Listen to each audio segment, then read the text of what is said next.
क्या आप सोचते हैं कि एम्प्लॉयर स्पॉन्सरशिप प्राप्त करना आसान है? क्या आपको लगता है कि आप आसानी से इस प्रक्रिया से गुजर सकते हैं? यदि हाँ, तो आपको जानने की आवश्यकता है कि इस प्रक्रिया में कई मिसकंसेप्शंस और चैलेंजेस हो सकते हैं। बहुत से लोग गलत जानकारी के कारण अपने एप्लीकेशंस को समय पर पूरी तरह से पूरा नहीं कर पाते हैं। आज हम आपको बताएंगे कि एम्प्लॉयर स्पॉन्सरशिप के लिए आवेदन करते समय किन महत्वपूर्ण बिंदुओं का ध्यान रखना चाहिए। Welcome to Zeal immigration. अब हम बात करेंगे उन चैलेंजेस की जो 482 वीजा पर अप्लाई करने वालों के सामने आते हैं। बहुत से लोग ये सोचते हैं कि एम्प्लॉयर स्पॉन्सरशिप आसानी से मिल जाएगा, लेकिन ऐसा नहीं है। कई माइग्रेशन एजेंट्स गलत जानकारी देते हैं और कहते हैं कि वे आपको स्पॉन्सरशिप दिलवा सकते हैं। यह मिसकंसेप्शन है और इससे लोगों को काफी कंफ्यूजन और डिलेज का सामना करना पड़ सकता है। ऐसे एजेंट्स जो अनरियलिस्टिक प्रोमिसेस करते हैं, वह पोटेंशियल एप्लीकेंट्स को मिसलीडिंग गाइडेंस दे सकते हैं, जिससे उनकी एप्लीकेशंस या तो रिजेक्ट हो सकती हैं या अननेसेसरी डिलेज हो सकते हैं। यहाँ पर यह स्पष्ट करना जरूरी है कि एम्प्लॉयर को सिर्फ स्पॉन्सरशिप देने का अधिकार नहीं होता, बल्कि उन्हें ये प्रूव करना होता है कि वे आपको हायर करने के लिए तैयार हैं और आपकी पोजीशन जेन्युइन है। इसका मतलब ये है कि एम्प्लॉयर को ये साबित करना होता है कि उस पोजीशन को भरने के लिए किसी क्वालिफाइड कैंडिडेट की जरूरत है और उन्होंने उस रोल के लिए पहले कोई सूटेबल कैंडिडेट नहीं पाया। इस प्रोसेस में एम्प्लॉयर को ये डेमोन्स्ट्रेट करना पड़ता है कि उन्होंने लेबर मार्केट टेस्टिंग की है और कोई क्वालिफाइड ऑस्ट्रेलियन कैंडिडेट नहीं मिला। यह एक डिटेल्ड प्रोसेस है जिसमें एम्प्लॉयर को ये प्रूव करना होता है कि उन्होंने उस जॉब वैकेंसी को एडवर्टाइज किया और कोई लोकल कैंडिडेट उस पोजीशन के लिए फिट नहीं था। अगर एम्प्लॉयर इस प्रोसेस को सही तरीके से नहीं करता, तो वीजा एप्लीकेशन रिजेक्ट हो सकती है। इसके अलावा एक और मिसकंसेप्शन यह है कि आप अपने रिश्तेदार को आसानी से स्पॉन्सरशिप दे सकते हैं। हालांकि ये प्रोसेस बिल्कुल स्ट्रेट फॉरवर्ड नहीं है। जैसा कि मैंने पहले कहा, अगर आपके एम्प्लॉयर को ये प्रूव करना पड़े कि वह किसी फैमिली मेंबर को हायर नहीं कर रहे हैं सिर्फ स्पॉन्सरशिप के लिए, तो यह एक हाई रिस्क एप्लीकेशन हो सकती है। इमिग्रेशन अथॉरिटीज को ये सुनिश्चित करना होता है कि स्पॉन्सरशिप जेन्युइन हो और एम्प्लॉयर ने किसी फैमिली मेंबर को प्रेफरेंशियल ट्रीटमेंट नहीं दिया है। अगर ऐसा लगता है कि एम्प्लॉयर ने अपनी फैमिली मेंबर को केवल स्पॉन्सरशिप देने के लिए हायर किया है, तो यह एप्लीकेशन रिजेक्शन का कारण बन सकता है।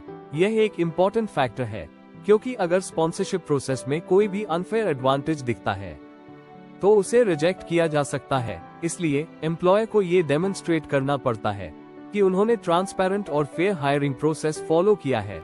यही नहीं, अगर एम्प्लॉयर फैमिली मेंबर को हायर करता है, तो ये प्रूव करना भी जरूरी होता है कि यह हायरिंग केवल रिलेशनशिप के कारण नहीं हुई, बल्कि जॉब रिक्वायरमेंट्स और क्वालिफिकेशंस के आधार पर हुई है।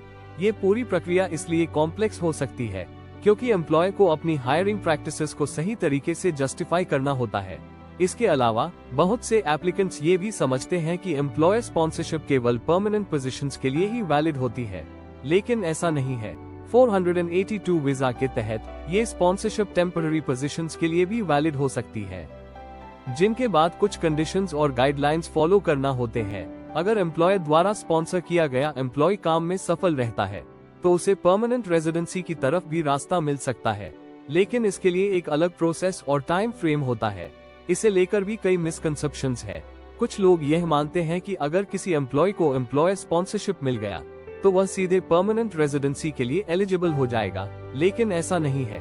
कई बार एम्प्लॉय को 2-3 साल तक काम करना होता है और फिर परमानेंट रेजिडेंसी के लिए अप्लाई करने का अवसर मिलता है। इसके अलावा यह मिसकंसेप्शन भी है कि एम्प्लॉयर स्पॉन्सरशिप प्रोसेस बेहद आसान और क्विक होता है, लेकिन वास्तविकता में ये काफी टाइम कंज्यूमिंग और कॉम्प्लेक्स हो सकता है। इमिग्रेशन अथॉरिटीज को थरली चेक करना होता है कि एम्प्लॉयर ने सही तरीके से सभी गाइडलाइंस और रेगुलेशंस फॉलो की है, ताकि कोई फ्रॉड या इलीगल एक्टिविटी न हो। ये पूरी प्रोसेस कई स्टेजेस में होती है और इसमें एम्प्लॉयर को काफी डॉक्यूमेंटेशन और वैलिडेशन सबमिट करनी होती है। एक और कॉमन मिसअंडरस्टैंडिंग यह है कि अगर आप किसी कंपनी के साथ लॉन्ग टर्म काम कर रहे हैं, तो एम्प्लॉयर स्पॉन्सरशिप मिलना आसान होगा, लेकिन ऐसा नहीं है। एम्प्लॉयर को ये प्रूव करना होगा कि जिस पोजीशन के लिए वह कैंडिडेट को हायर कर रहे हैं, वह एक genuine, full time and long term role है।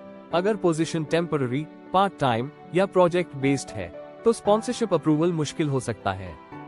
इसके अलावा एम्प्लॉयर स्पॉन्सरशिप में कभी कभी हिडन कॉस्ट होते हैं, जिनकी एप्लीकेंट्स को पहले से जानकारी नहीं होती। जैसे एम्प्लॉयर को स्पॉन्सरशिप के लिए फीस पे करनी होती है और साथ ही कुछ लीगल रिक्वायरमेंट्स और ट्रेनिंग लेवीज का भी ध्यान रखना होता है। कई एप्लीकेंट्स को ये जानकारी नहीं होती कि इन कॉस्ट्स को सही से मैनेज करना बहुत जरूरी है, और यदि एम्प्लॉयर सही तरीके से इन कॉस्ट्स को कवर नहीं करता तो प्रोसेस डिले हो सकता है या अप्रूवल में इश्यूज आ सकते हैं। कभी कभी एम्प्लॉयर्स खुद भी स्पॉन्सरशिप प्रोसेस को लेकर अनश्योर होते हैं और उन्हें ये समझने में मुश्किल होती है कि क्या उनके पास स्पॉन्सरशिप देने का फुल अथॉरिटी है।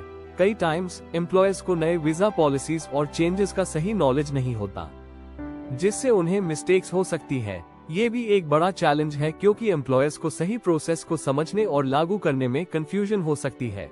इसी कारण से कई कंपनीज हायरिंग प्रोसेस के दौरान प्रोफेशनल माइग्रेशन एजेंट्स या कंसल्टेंट्स की सर्विसेज लेती है ताकि उन्हें सही गाइडेंस मिल सके। वीजा एप्लीकेशन प्रोसेस में कई कॉम्प्लिकेशंस हो सकती है और गलत जानकारी या मिसअंडरस्टैंडिंग्स के कारण कई बार एप्लीकेंट्स की एप्लीकेशंस रुक सकती है। यही वजह है कि सही और अपडेटेड इंफॉर्मेशन के लिए सही प्रोफेशनल गाइडेंस लेना बहुत जरूरी होता है ताकि किसी भी तरह की कॉम्प्लिकेशन से बचा जा सके। माइग्रेशन एजेंट्स जो ट्रांसपेरेंट और जेन्युइन सर्विसेज प्रोवाइड करते हैं, उनके पास करंट वीजा पॉलिसीज और स्पॉन्सरशिप प्रोसेसेस के बारे में कंप्लीट नॉलेज होती है, जिससे एप्लीकेंट्स को सही डायरेक्शन मिलती है। एक और कॉमन मिसकंसेप्शन यह है कि एम्प्लॉयर स्पॉन्सरशिप के लिए ओनली हाई स्किल्ड प्रोफेशनल्स ही अप्लाई कर सकते हैं, लेकिन ये गलत है। 482 वीजा अब ऐसे स्किल्ड वर्कर्स के लिए भी अवेलेबल है जिनके पास हाई लेवल क्वालिफिकेशंस नहीं होते, लेकिन जिनके पास एक्सपीरियंस और प्रैक्टिकल स्किल्स है। हालांकि ये प्रोफेशनल्स को स्पेसिफिक टेक्निकल एरियाज में अप्लाई करने के लिए एलिजिबिलिटी देता है, और यह मिसकंसेप्शन भी उनके लिए हिंड्रेंस बन सकता है जो इस वीजा प्रोग्राम का सही तरीके से फायदा उठाने के लिए एलिजिबल है। आखिरकार सबसे महत्वपूर्ण बात यह है कि एम्प्लॉयर स्पॉन्सरशिप एक हाईली रेगुलेटेड प्रोसेस है जिसमें कई स्टेप्स और रिक्वायरमेंट्स होती है। ये एक careful and well planned approach मांगता है ताकि एम्प्लॉयर्स और एम्प्लॉइज दोनों ही इस प्रोसेस से स्मूथली गुजर सके। मिसकंसेप्शंस और रॉन्ग गाइडेंस से बचने के लिए सभी इन्वॉल्व्ड पार्टीज को एक्यूरेट और अपडेटेड इंफॉर्मेशन रखना जरूरी है ताकि स्पॉन्सरशिप प्रोसेस सही तरीके से और टाइमली कंप्लीट हो सके। Thank you for watching. हमारे चैनल को सब्सक्राइब करें और ऐसी और जानकारी के लिए हमें फॉलो करें।